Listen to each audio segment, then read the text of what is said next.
kekerasan dalam rumah tangga dan dampaknya untuk kesehatan jiwa nih dok.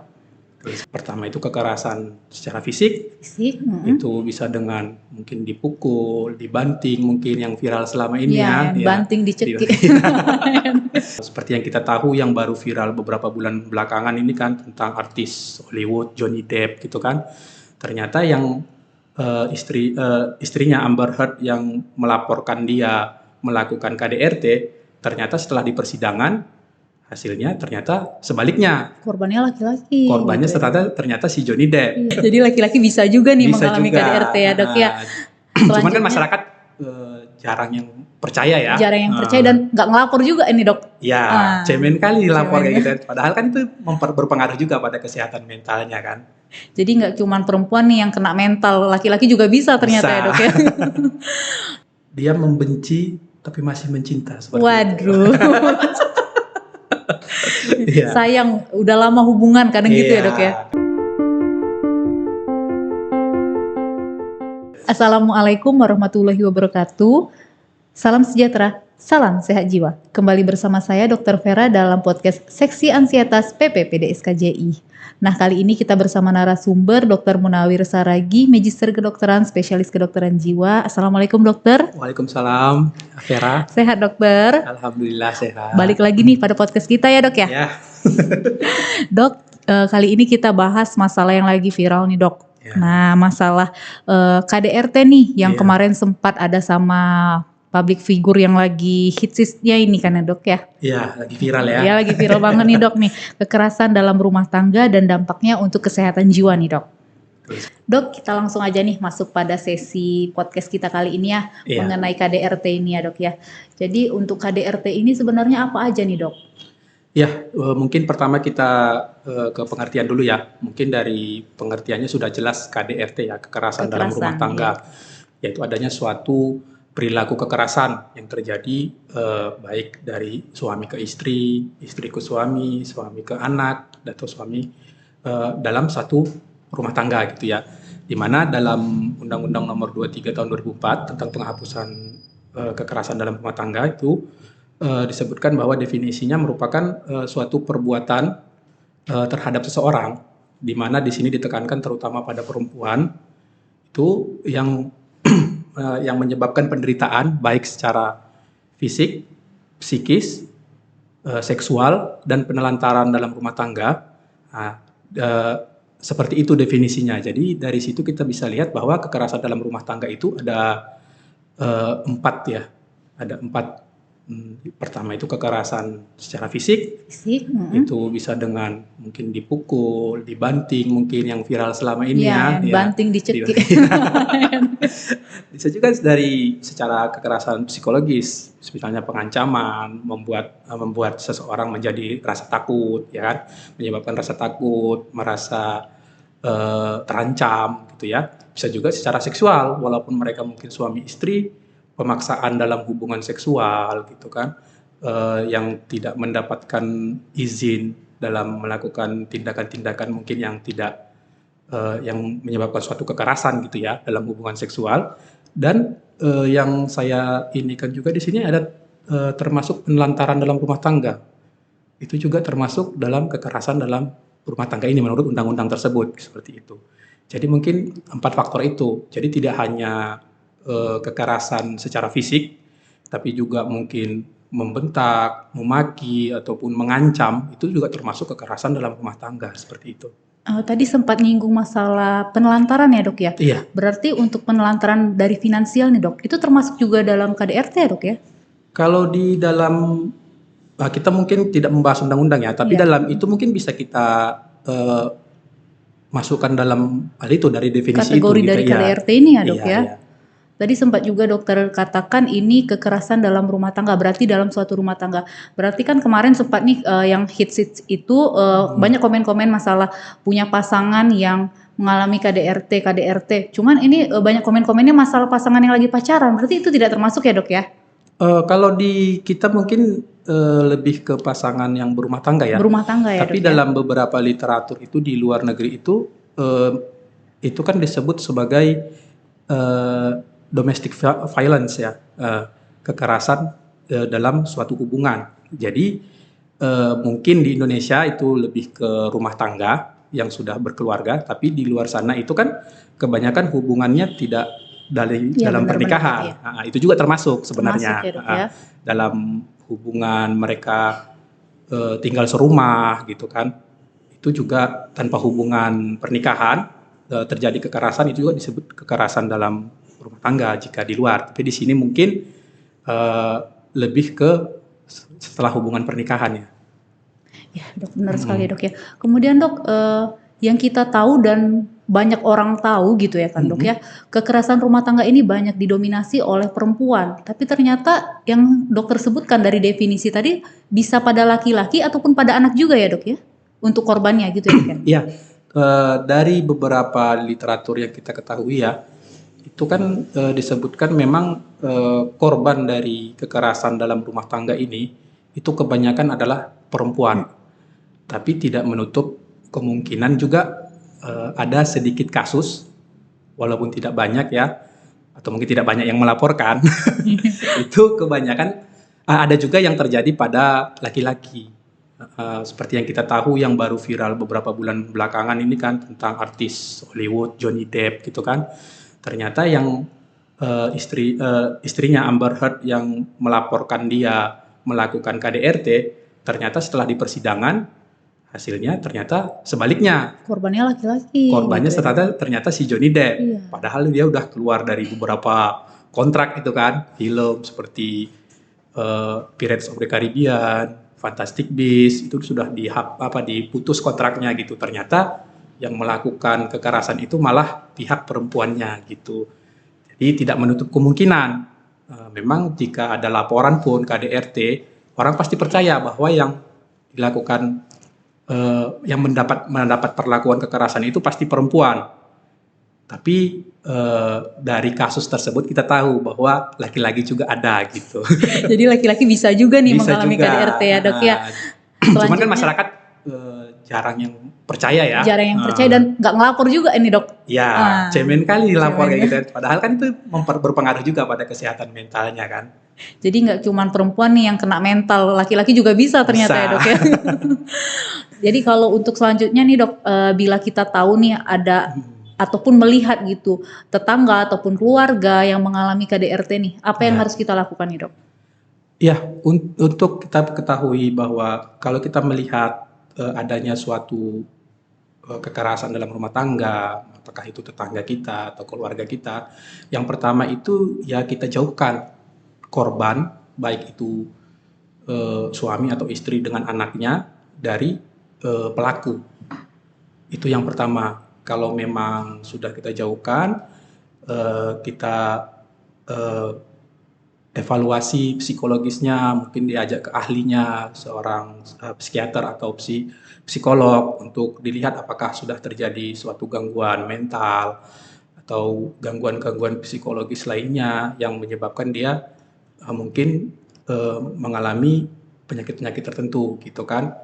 Setelah itu mungkin ya kita bisa mencoba membujuk dia untuk mengadukan hal ini gitu kan, ataupun dilakukan suatu mediasi atau kita mencoba membantu untuk kekerasan ini tidak terjadi lagi. Intinya kan di situ, karena ini sangat berpengaruh terhadap perkembangan terutama anak ya, pertumbuh kembang anak, perilaku anak karena memiliki lingkungan yang seperti itu gitu kan, bisa terjadi agresivitas, mungkin nanti penyalahgunaan zat seperti itu. Ya, benar sekali Dok. Jadi yang pertama itu memang kita selamatkan dulu korbannya. Selamatkan dulu korbannya. Tergantung nanti apakah dia mau melapor atau tidak, itu tinggal kita ini itu kan tergantung pada korban ya. Cuman yang perlu kita intervensi itu adalah terjadinya kembali kekerasan tersebut. Jadi memang bisa kembali lagi nih ya Dok ya? Kebanyakan sih kebanyakan itu memang terjadi lagi gitu. Jadi perilaku ini mengulang gitu ya Dok? Mengulang. Ya? Sebenarnya yang paling kita obati ini pelaku atau korban nih Dok? Sebenarnya harusnya dua-duanya. Dua-duanya ya dok Tapi ya? kan kita harus tahu apakah pelaku itu melakukan hal tersebut karena suatu gangguan, ataukah karena memang sifatnya seperti itu, ataukah memang karena adanya suatu norma atau kepercayaan yang dianut gitu kan. Bisa saja misalnya dia merasa saya sebagai suami misalnya, kalau suami yang melakukan kan saya harus dihargai. Kalau apa yang harus saya bilang harus diturutin, seperti itu kan. Iya benar sekali dokter. Kalau tidak langsung melakukan kekerasan, itu kan suatu habit mungkin ya, tapi tidak menutup kemungkinan juga dia memiliki suatu gangguan, misalnya suatu gangguan kepribadian, ambang gitu kan, atau yang lainnya, atau gangguan-gangguan lainnya yang menyebabkan dia melakukan kekerasan. Jadi memang jika terjadi KDRT dalam suatu keluarga itu perlu dievaluasi semua, baik korban maupun pelaku gitu kan. Dua-duanya gitu, Ya, harus kita lihat dari dua sisinya dua juga sisi ya, juga. dokter ya. Gitu. Dan untuk selanjutnya dok, sebenarnya dalam rumah tangga atau KDRT ini siapa yang paling mempengaruhi hal tersebut dokter? Siapa yang paling mempengaruhi ya? Ini pertanyaan yang cukup cukup ini ya, maksudnya cukup membingungkan. Mempengaruhi itu tergantung ya, tergantung siapa yang melakukan kekerasan. Misalnya yang berpengaruh itu suami. Misalnya jika dia melakukan kekerasan dalam rumah tangga, ya yang pastinya yang berpengaruh dia, karena dia yang melakukan kan. Kita perlu tahu kenapa dia melakukan, apakah karena suatu norma-norma tertentu. Sekarang ini kan faktor resiko terjadinya itu kan banyak, terjadinya kekerasan dalam rumah tangga, misalnya apakah karena faktor ekonomi, ataukah faktor memang norma yang dianutnya, misalnya dia merasa harus seorang suami harus dihormati, dihargai, atau memang dia melihat hal tersebut pada saat dia masih kecil, meniru, mencontoh ya dok ya. Mencontoh, itu kan bisa terjadi juga karena coping yang kurang baik kan, mungkin dulu ayahnya seperti itu misalnya.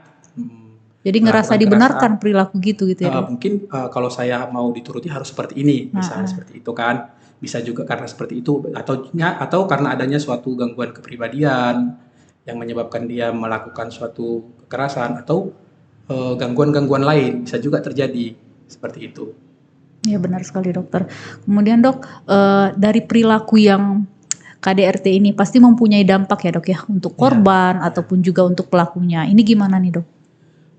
Untuk dampaknya ya pada apalagi dari sisi kejiwaan ya, atau dari sisi psikiatriknya, yang kita tahu itu bisa terjadi apalagi pada korban, baik itu suami, istri atau anak, itu biasanya bisa terjadi suatu gangguan kecemasan karena dia merasa tertekan, ketakutan gitu kan, kecemasan, bisa gangguan panik, stres pasca trauma atau PTSD, karena memang mungkin seperti itu yang kemarin kan dibanting gitu kan, itu kan suatu kejadian yang cukup menyeramkan gitu, sehingga atau menakutkan, sehingga dia mengalami suatu PTSD, bisa juga depresi, yang kebanyakan sih memang pada fase depresi ini dia mengalami bisa menyakiti diri sendiri, bahkan sampai pada depresi berat bisa ada ide bunuh diri atau melakukan tindakan bunuh diri seperti itu. Selain itu juga bisa ada gangguan-gangguan somatisasi ya, yang sering di masyarakat disebut gangguan psikosomatis. Misalnya dia berobat ke dokter dengan gangguan-gangguan fisik, tapi setelah diperiksa sebenarnya tidak ada gitu. Itu bukan karena dia berbohong, tapi karena memang bagaimana keadaan psikisnya yang cukup berat itu dia konversikan menjadi gangguan-gangguan fisik seperti itu tanpa dia sadari. Jadi muncul nanti misalnya dia sakit perut, gangguan pencernaan, tapi setelah ke dokter paling dikasih obat-obat lambung seperti itu kan, karena tidak ada apa-apa gitu. Bisa juga muncul hal-hal seperti itu dan gangguan-gangguan psikiatrik lain seperti itu. Kalau pada anaknya itu juga bisa terjadi karena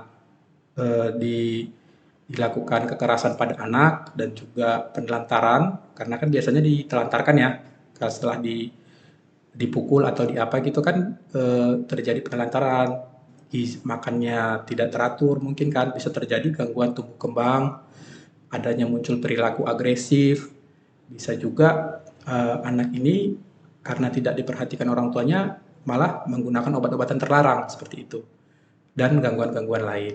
Jadi banyak banget ya dok ya, cuman biasanya masyarakat yang tahu cuman depresi, bunuh diri, ternyata banyak ya dok ya. Banyak sekali. Sampai menimbulkan kecemasan tadi, panik, somatisasi. Jadi memang kadang ada orang yang berobat mengeluhkan cemas, nggak tahu kenapa. Oh ternyata memang pengaruh dari mungkin pernah mengalami KDRT ini ya dok ya. Sangat bisa berpengaruh saja, ya dok ya. Sangat berpengaruh karena kan mereka kebanyakan itu kan merasa terancam tapi tidak berani untuk melaporkan seperti itu. Jadi mereka ke dokter biasanya dengan keluhan-keluhan yang lain. Iya benar sekali. Seperti itu. Kalau nih misalnya dalam satu rumah tangga nih udah terjadi nih KDRT nih, buat teman-teman di rumah nih harus gimana nih dok untuk menanggulanginya dokter? Ya untuk menanggulanginya ya mungkin pertama-tama ya mencari perlindungan ya, sehingga itu tidak terjadi lagi, atau mungkin jika pengen dimediasi bisa dimediasi oleh keluarga ataupun bisa melapor juga ke pihak kepolisian seperti itu kan. Tapi intinya kita mungkin dalam menangani ini jika terjadi suatu KDRT, yang pertama itu memang seperti tadi kita pisahkan. Nah, karena kita dari sisi kesehatan mental ya, bukan dari hukum. Nah, jadi kita pisahkan korban dari pelaku, coba kita kasih intervensi psikologis dengan mendatangi ahlinya sehingga diketahui apakah sudah ada gangguan-gangguan psikiatri yang terjadi pada korban. Setelah itu mungkin dilakukan melalui pihak ketiga, mungkin atau ada konselor yang selalu mengawasin, dan jika pun dikembalikan ke keluarganya itu harus dipastikan ada pengawasan yang dilakukan oleh pihak ketiga untuk mencegah terjadinya perilaku berulang tadi. Intinya sih dikembalikan ke keluarganya dengan jaminan bahwa perilaku itu tidak lagi terjadi seperti itu. Ya benar sekali dokter ya. Cuman yang paling ditakutkan itu tadi ke anak ya dok ya ternyata. Iya ke anak, itu memang sangat berpengaruh ya pada kesehatan mental anak gitu, seperti itu. Yang seperti kita tahu memang tumbuh kembang itu kan terjadi pada masa anak-anak ya. Dan jika itu terganggu kan bahkan terganggu sampai di dewasa nanti. Iya benar sekali dokter. Malah kemarin sempat juga ada yang takut untuk punya pasangan katanya karena ngelihat orang tuanya yang mengalami kekerasan sampai sebegitunya ya dokter ya. Iya itu sampai viral juga kan, tidak mau menikah, tidak mau punya anak gitu.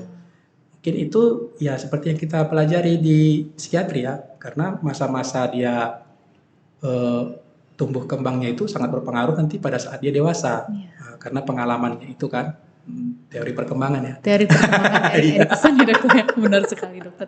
Jadi memang apa yang kita lihat, apa yang kita alami di dalam keluarga akan mempengaruhi pola pikir dan perilaku kita ya dokter ya. Iya, ke depannya seperti itu. Mungkin nanti teman-teman di rumah nih jika mengalami kekerasan dalam rumah tangga ataupun melihat kekerasan dalam rumah tangga, mungkin kalau ada perilaku yang sudah tanda kutip mungkin bisa langsung dibawa ke psikiater atau gimana nih dok? Ya bisa langsung mungkin diberikan perlindungan dulu, karena kan bukan semua ya, kebanyakan itu kan tidak berani melaporkan. Tidak berani melaporkan. Ya tidak berani melaporkan karena kan nanti kan ya kalau kita ibaratkan itu mungkin dia membenci tapi masih mencinta seperti Waduh. Iya. Sayang udah lama hubungan kadang gitu ya dok ya. Kadang juga memikirkan anak seperti itu kan. Cuman balik-balik mental kita harus dilihat juga ya dok ya. Kesehatan mental itu kan sangat berpengaruh sekali kan. Iya benar sekali dokter. Mungkin teman-teman di rumah kalau mau ada yang konsultasi tadi bisa nanti ya dok ya, di mana konsultasinya sama dokter, atau ada yang udah ngalamin KDRT yang ngerasa nggak enak nih, kayaknya mentalnya kena nih, mungkin bisa konsultasi sama dokter. Bisa. Nanti di akhir sesi nanti ada ya dok ya, mau kemana, mau jumpa dokter Munawir, bisa ya dok ya. Makasih banyak nih dok untuk kesempatannya udah hadir di podcast kita. Sama-sama. Datang lagi ya dok di episode selanjutnya nanti ya. Siap dokter. Demikianlah podcast kita kali ini, semoga bermanfaat dan terima kasih nih buat teman-teman yang udah menyaksikan podcast kita kali ini. Jangan lupa ya untuk like, komen dan subscribe-nya ya, dan Jangan lupa juga untuk terus pantengin di episode-episode selanjutnya. Mungkin buat teman-teman di rumah nih dok, ada yang ingin ketemu ataupun berkonsultasi langsung nih masalah kesehatan jiwanya ya. Iya, Gitu. Di mana ya dok ya? Ya, saya ada di Rumah Sakit Umum Dr. Tengku Mansur Tanjung Balai, dan juga ada praktek pribadi di sana di Kimia Farma Tanjung Balai. Nah, buat teman-teman yang di Tanjung Balai nih bisa ketemu langsung nih sama Dokter Munawir ya. Terima kasih banyak ya dok ya. Sama-sama. Untuk partisipasinya dan kesempatannya datang pada podcast kita. Semoga nanti ketemu di episode selanjutnya dok. Siap. Baiklah, demikianlah podcast kita. Salam sejahtera, salam sehat jiwa, tiada kesehatan tanpa kesehatan jiwa, dan assalamualaikum warahmatullahi wabarakatuh.